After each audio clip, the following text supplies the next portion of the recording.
మెరిసే తెల్లని చర్మం కోసం Japanese glutathione fruits flowers extract తో చేసిన ప్రిస్మాస్ గ్లూటా రోసా సోప్. నమస్తే రమగారు. నమస్తే జయ. మంచి స్టోరీ చెప్పండి. ఎప్పటి నుంచో అనుకుంటున్నాను జయ ఇది చెప్దామని, ఏవో సందర్భం కుదరలేదు. వల్కల చీరి కథ. వల్కల చీరి తమాషాగా ఉంది చూడు పేరు. అంటే వల్కలమే చీరగా కలిగిన వాడు అయి ఉంటుంది, బహుశా వస్త్రంగా కలిగిన వాడు. ఈ వల్కలం అంటే మామూలుగా మనం నారబట్టని అనొచ్చేమో మరి. వల్కలం అంటే వస్త్రం అని కూడా అర్థం. ఓకే, మరి ఎలాంటి అర్థంలో ఆ పేరు పెట్టారో తెలీదు. ఇది జైన పురాణ గాథగా చెప్తారు. ఇలాంటి గాథ మనం రామాయణానికి పూర్వగాథగా చెప్పుకుంటాం. కొంచెం అటు ఇటుగా అలాంటి కథ అనమాట. పూర్వం పోతనం అనే నగరానికి సోమచంద్రుడని ఒక రాజుగారు ఉండేవారట. ఆయన భార్య పేరు ధారిణి. అయితే కలిసి హాయిగా ఉండేవాళ్ళు. వీళ్ళకి ఒక కుమారుడు కూడా ఉన్నాడు, ప్రసన్నచంద్రుడు. పిల్లాడు కొంచెం పెద్దవాడు అయ్యాక, కొంచెం 40-50 దగ్గర పడ్డాకో 50 వచ్చాకో, ఒకనాడు భార్య భర్త వాళ్ళిద్దరు చాలా స్నేహంగా ప్రేమగా ఉండేవాళ్ళట, రాజుగారు రాణిగారు. ఆయన తల సవరిస్తూ ఆవిడ ఒక తెల్లటి పండిపోయిన వెంట్రుక చూసి ఆవిడ వేళాకోళం చేసిందిట. మీకు వెంట్రుకలు పండిపోయినాయి అని. ఇలా సహజంగా అలాంటివి జరుగుతాయి భార్య భర్తల మధ్య. ఒక చిన్న రొమాంటిక్ థింగే అది. కానీ ఈయనేమనుకున్నాడు, అమ్మ నేను వృద్ధుడిని అయిపోతున్నా, ఇంకా నేను తపస్సు చేసుకోవాలి, అందుకే చూపిస్తోంది జుట్టు. ఇప్పుడేముంది, వృద్ధాప్యం మనకు 10 ఏళ్లకే వస్తాయి తెల్ల జుట్లు. ఆ కాలంలో అది కాదు, చాలా కాలం జుట్లు నల్లగా ఉండేవి వాళ్ళకి. ఎప్పుడైతే ఈ వెంట్రుక కనబడి ఈవిడ వేళాకోళం ఆడిందో, ఇంకా ఈయన నాకు ఎక్కువ సమయం లేదు, నేను ఋషి జీవితం గడపాలని చెప్పి ఈ కుమారుడు 20 ఏళ్లవాడో 25 ఏళ్లవాడో అయినటువంటి ప్రసన్నచంద్రుడికి రాజ్యం ఇచ్చేసి, నేను అడవికి వెళ్ళి తపస్సు చేసుకోవాలి, నేను తపస్సు సమయం అంతా వృధా అయిపోతుందని వెళ్ళిపోతాను అన్నాడు. ఆయనకి అలా అర్థమైంది. ఈ భార్య ఆయన్ని వదిలిపెట్టి ఉండలేదు. ఆవిడ నేను కూడా అడవికి వచ్చేస్తానని ఆయన వెనకాలబడి ఆవిడ కూడా వెళ్ళిపోయింది. ఋషి జీవితమే గడుపుతున్నారు, కానీ భార్యాభర్త ఇద్దరు ఒకచోటే ఉన్నారు. కాలక్రమాన ఎంతో కాలానికి ఆవిడ గర్భవతి అయింది. మళ్ళీ అయ్యాక ఒక కుమారుడు కలిగితే వాడికి వల్కల చీరి అని పేరు పెట్టారట. వల్కల చీరి పిల్లవాడి పేరు. కొన్నాళ్ళకి ఇవిడు చనిపోయింది. ఋషి జీవితం గడపటము అంటే ఏంటంటే రాజ్యకాంక్ష లేదు, ఇలాంటి అద్భుతమైన భోజనాలు, ఎవరైనా తనని సేవించటాలు అవేం లేవుగా. వాళ్ళ నీళ్లు వాళ్ళు తెచ్చుకుని, వాళ్ళ బట్టలు వాళ్ళు ఉతుకుని, వాళ్ళ అన్నం వాళ్ళు లేవు. జీవితంలో ఉంది, భార్య ఉంది కాబట్టి సంసార జీవితంలో ఉన్నారు. ఇది తప్పు ఏం కాదమ్మా, ఇలా చేయొచ్చు. ఇప్పుడు ఓల్డేజ్ హోమ్కి వెళ్ళిపోతారు భార్యాభర్త. ఇప్పుడు వీళ్ళు వానప్రస్థానికి వెళ్తే భార్యాభర్త వాళ్ళు కలిసి ఉన్నప్పుడు వాళ్ళ మధ్య దాంపత్యం ఉండకూడదని ఎవరు చెప్తారు? ఎందుకు చెప్పాలి? చెప్పాల్సిన అవసరమేం లేదు. అందులో ఏ తప్పు లేదు. వైఫ్ అండ్ హస్బెండ్ అయితే ఏ తప్పు లేదు. దాంపత్యం ధర్మం ప్రకారం దాంపత్యం కదమ్మా, అది తప్పేముంది? అది తప్పు కాదు. అయితే ఈ కుమారుడు కలిగిన తర్వాత కొంతకాలానికి ధారిణి చనిపోయిందట. చనిపోతే ఈయన సమీపంలో దొరికే ఆవుల పాలు పోసి పిల్లవాడిని పెంచుకున్నాడు. పిల్లాడు కూడా పెద్దవాడయ్యాడు. అయితే కొన్నేళ్లకి ప్రసన్నచంద్రుడికి ఈ అడవి నుంచి వచ్చినటువంటి మునులు, ఋషులు, ఈ సంఘ పరిత్యాగులు వాళ్ళు కొంతమంది వెళ్తుంటారు కదా నగరాలకి, వాళ్ళ వల్ల తనకు ఒక తమ్ముడు ఉన్నాడని, వాడు ఋషి జీవితం గడుపుతున్న తన తండ్రి దగ్గర ఉన్నాడని తెలిసింది రాజుకి. ఆ పిల్లాన్ని తెచ్చేసుకోవాలనిపించింది. తమ్ముడు కావాలి. అమ్మ నాన్న లేరు, ఆయన ఒక్కడే ఉన్నాడు, ఏదో వివాహితుడే అయ్యి ఉంటాడు, సంతానం ఉంటుంటుంది. తమ్ముడు అనేసరికి ఒక ప్రీతి ఉంటుంది చూడు, నా తమ్ముడని. వదిలిపెట్ట బుద్ధి కాదు జయ తమ్ముళ్ళని, అస్సలు కాదు. దాంతో ఏం చేశాడు ఈయన, తెప్పించుకోవడానికి తన గ్రామాల్లో ఉన్నటువంటి కొంతమంది గణికాకులంలో ఉన్న వాళ్ళని పిలిచి, అమ్మాయిలు మీరు అడవికి వెళ్ళండి, ఆడో పిల్లవాడు ఉన్నాడు, వల్కల చీరి వాడి పేరు, వాడిని బుచ్చుకురండి అని చెప్పారు. ఋషి దగ్గరికి వెళ్ళి మీ పిల్లని మాకు ఇవ్వమంటే ఇస్తాడో ఇవ్వడో. వీళ్ళు ఏం చేశారు, బోల్డని పళ్ళు స్వీట్లు అవన్నీ మోసుకుని అక్కడికి వెళ్ళి ఆ ఋషి సోమచంద్రుడు తండ్రి లేని సమయంలో పిల్లవాడిని బాగా ఆదరించి స్వీట్లు గీట్లు అన్నీ బాగా తినిపించి, మా ఊర్రా పోతనాశ్రమం మాది, ఏ ఆశ్రమం మీద వీళ్ళని ఇంత ఛాతీలు నిండుగా ఉన్న మనుషుల్ని వాళ్ళని చూసి, ఆడవాళ్ళని చూసి ఆడవాళ్ళని తెలుసుకోవాలి ఆ పిల్లవాడు. ఎందుకంటే అతను ఎవరిని చూడలా, అందరినీ ఋషులనే అనుకుంటాడు. పెద్దవాళ్ళందరినీ నాయనగారు అంటాం అలవాటు. అమాయకుడు, రెండో ప్రపంచం తెలియదు కదా వీళ్ళని. మామూలుగా ఋషులు ఇక్కడ ఉంటాయి, నెత్తి మీద కొప్పులు ఉంటాయి కదా, వీళ్ళకి ఛాతీ మీద కూడా కొప్పు ఉందనుకున్నాడు. అనుకుని వీళ్ళని గొప్ప గురువులుగా భావించేసాడు. వాళ్ళు ఏమన్నారు, మా ఊరు పోతనం అనే నగరానికి చెప్పారు, మా ఆశ్రమంలో ఇలాంటివి ఎన్నో దొరుకుతాయి, చక్కగా హాయిగా తినచ్చు, ఎంతో సంతోషంగా ఉండొచ్చు అని బోళ్ళని ఆటలాడించి పాటలు పాడించి బంతులు విసిరి ఆడి ఆడి ఆడి సాయంకాలం అయ్యేసరికి లేచకపోయారు, వెళ్ళిపోయారు ఆయన వస్తున్నాడని. ఈ పిల్లాడు ఆయన రాలేదు, కానీ ఈ అబ్బాయికి ఇంకా ఉండబుద్ధి కాల. పొద్దు నుంచి కాలక్షేపం చేసి అందరు వెళ్ళిపోగానే పిల్లలు బూరు కొడుతోంది అని ఏడవడం మొదలు పెడతారు. ఈ అబ్బాయికి ఒక 18 ఏళ్ళు ఉన్నాయి, 17 18. తోచల ఆ పోతనాశ్రమానికి వెళ్ళిపోదామనిపించింది. తండ్రి ఎక్కడికో వెళ్ళాడు, ఆయన రాకముందు ఈ అబ్బాయి బయలుదేరి వెళ్ళిపోయాడు. వాళ్ళ వెంబడబడి వెళ్ళిపోయాడు. వాళ్ళు ఏదో రథాల్లో వచ్చారు, రథాలు తోలుకున్నారు, ఎక్కడో దాచిపెట్టారు, వాటిని రథాలు ఎక్కి వెళ్ళిపోయారు. ఇది ఋష్యశృంగ మహామునిని ఇట్లా తెచ్చారని చెప్తారు. ఇదే కథ మనకి రామాయణానికి పూర్వకథ. పుత్రకామేష్టి చేశారు కదా దశరథులు. పుత్రకామేష్టి చేయడానికి ఋష్యశృంగుడు వచ్చి చేశాడు. ఆ ఋష్యశృంగుడి ఇట్లా అడవి నుంచి బయటికి తీసుకొచ్చారు. ఆయన వస్తేనే వానలు పడతాయని చెప్పారు ఇంకొక రాజ్యంలో, రోమపాదుడి రాజ్యంలో. ఆయన తీసుకొచ్చాక వానలు పడ్డాయి.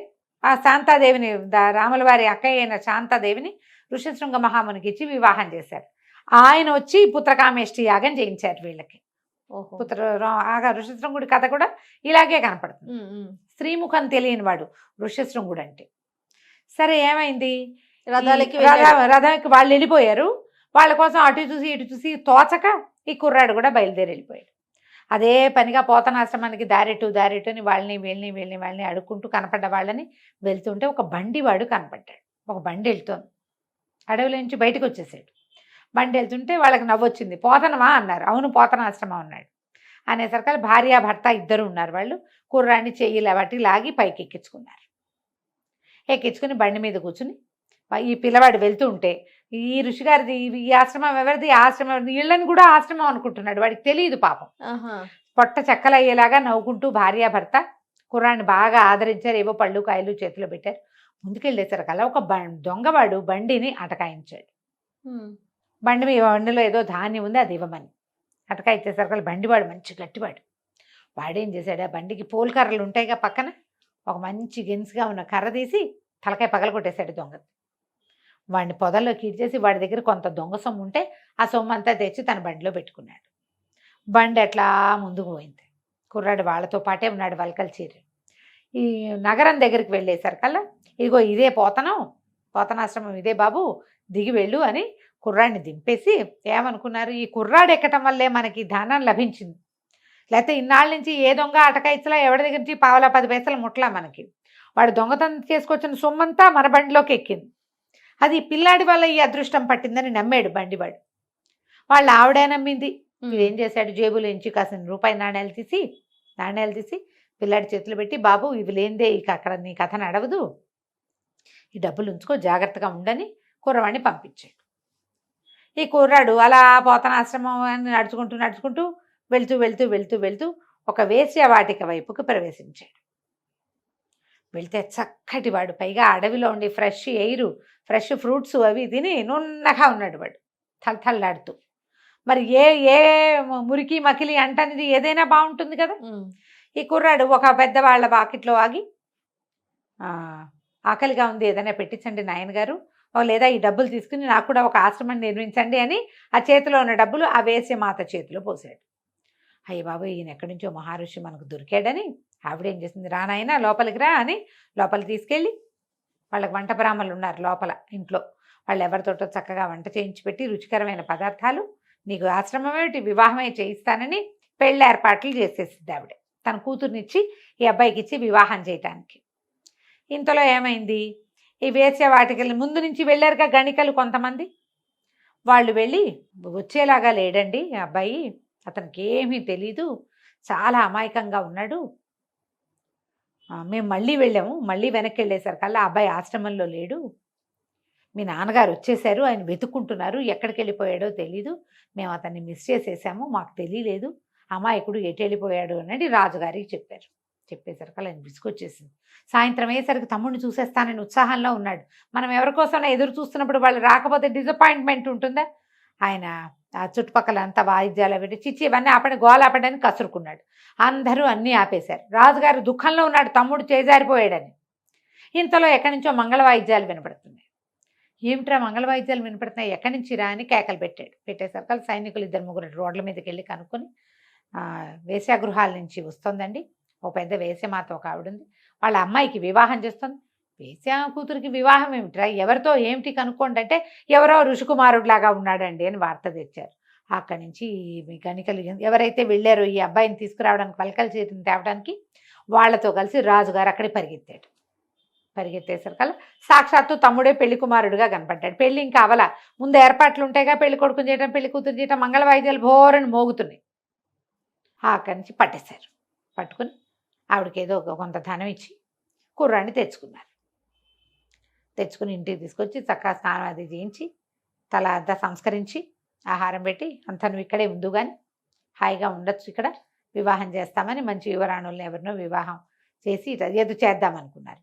ఇంతలో ఏమైంది, కొద్ది రోజులు గడిచేసరికల్లా ఒకనాడు కొంతమంది ఊరి వాళ్ళు వచ్చి మా దొంగలు మా వస్తువులు పోయినాయండి, ఇదివరకు దొంగతనానికి రిజిస్టర్ కూడా చేశాము, దొంగతనం జరిగిందని ఎవడు దొరకలేదు, ఇప్పుడు ఒకడు పట్టుబడ్డాడని బండివాడిని పట్టుకొచ్చారు. ఓహో. బండివాడిని పట్టుకొచ్చేసరికల్లా బండివాడు ఏం చెప్పాడు, చెప్పబోయేసరికి ఈ పలకల చీర కూర్చున్నాడుగా, పరిగెత్తుకుంటూ వెళ్ళాడు. నాయనగారు బాగున్నారా అని వెళ్ళి కావలించుకున్నాడు బండివాడిని. సభలో అందరు ఆశ్చర్యపోయారు, ఏమిటంటే ఈ బండి అయినే నన్ను తీసుకొచ్చాడు పోతనానికి అని చెప్పేసరికి రాజుగారు ఏమిటి అని కనుక్కుని ఈ ప్రసన్నచంద్రుడు ఆ దొంగ ఎవరో వచ్చి అటకాయిస్తే అతన్ని కొట్టి అతని వస్తువులు తీసుకున్నామని చెప్పారు. ఏ ఏ వస్తువులు ఎక్కడెక్కడ అమ్మాడో అవన్నీ ఎవరి వస్తువులు వాళ్ళకి అప్పచెప్పి బండివాడికి కూడా కొంత ధనం ఇచ్చి తమ్ముడిని తెచ్చి వెనక ఈ ఊళ్ళోకి అప్పచెప్పినందుకు బాగా ఆదరించాడు. అట్లా 12 ఏళ్ళు గడిచిపోయాయట. ఈ వల్కల్ చీరికి చక్కగా వివాహం చేశాడు అన్నయ్య. రాజ్యంలో హాయిగా రాజుగారి తమ్ముడుగా హాయిమని ఉంటున్నాడు. ఇక్కడ భోగాలకి ఏం తక్కువ, ఎవరైనా స్నానం చేస్తారు, ఎవరైనా వండి పెడతారు, చక్క కాలక్షేపానికి బోళ్ళని జరుగుతాయి, వాళ్ళు వీళ్ళు వచ్చి కబుర్లు చెప్తారు. 12 ఏళ్ళు అయిపోయింది. ఒకనాడు ఈ వల్కల్ చీరికి తండ్రి గుర్తొచ్చాడు. అక్కడ ఏం జరిగింది, ఈ సోమచంద్రుడు ఆయన ఆశ్రమానికి తిరిగి వచ్చి కుర్రాడు కనపడక అబ్బాయి కోసం వెతుకుని విపరీతంగా ఏడ్చి కుమారుడి కోసం కళ్ళు పోయినాయి ఆయనకి. అయ్యో. ఆశ్రమం చుట్టుపక్కల ఆశ్రమాల్లో ఉన్న వాళ్ళు ఎవరి సహాయంతో ఆయన జీవితాన్ని సాగిస్తున్నాడు. ఈ ప్రాంతం నుంచి వచ్చిన వాళ్ళు ఎవరో చెప్పారు, సోమచంద్ర మహారాజు ఋషిగా ఉన్నాడు కదా, ఆయన కళ్ళు కనపట్టలేదని వార్త వచ్చింది. వార్త వచ్చేసరికల్లా వల్కల్ చీరి ఏడవటం మొదలుపెట్టాడు. ఇన్ని సంవత్సరాలు అయిపోయింది, నేను తండ్రిని వదిలేసి ఈ భోగాల సత్వంతో ఇక్కడ ఉండిపోయాను అనేసరికల్లా ప్రసన్నచంద్రుడు ఏం చేశాడు, తమ్ముడిని కూడా వెంబడి పెట్టుకుని తీసుకుపోయాడు. అతను వెళ్ళాడు తండ్రిని చూసి రావడానికి, తల్లి ఎలాగూ లేదు, ఆయన చూసి రావాలి కదా, అందుకని చెప్పి వెళ్ళాడు. వెళ్ళేసరికల్లా ఈ పిల్లలు ఇద్దరు దగ్గరకు వచ్చేసరికల్లా ఆయన ఆగకుండా కళ్ళ నీళ్ళు పెట్టుకుని ఏడ్చి మళ్ళీ కంటి చూపు బాగుపడిపోయిందట. ఆయనకి కళ్ళు బాగుపడ్డాయి. తర్వాత తండ్రికి వలసిన ఏర్పాట్లు చేసి ప్రసన్నచంద్రుడు మళ్ళీ వల్కల్ చీరిని రాజాశ్రమానికి తీసుకెళ్ళిపోయాడు. ఎంతో కాలం జీవించారట. ఇది ఒక విచిత్రమైన గాథ జైన పురాణంలో ఉంది. చిత్రంగా ఉంది కదా, చాలా రోజులు ఎప్పుడో చదివాను నేను. ఓకే. అప్పటి నుంచి చెప్దాం అనుకుంటా, మనకు సందర్భం కుదరలేదు, ఇవాళ సాగిద్ది అనమాట. అది వల్కల చీరి కథ. చాలా బాగుంది రమ్మ గారు. నమస్తే. నమస్తే. సుమన్ టీవీలో మీ పర్సనల్ అండ్ బిజినెస్ ప్రమోషన్స్ కోసం కింది నెంబర్కి కాంటాక్ట్ చేయండి.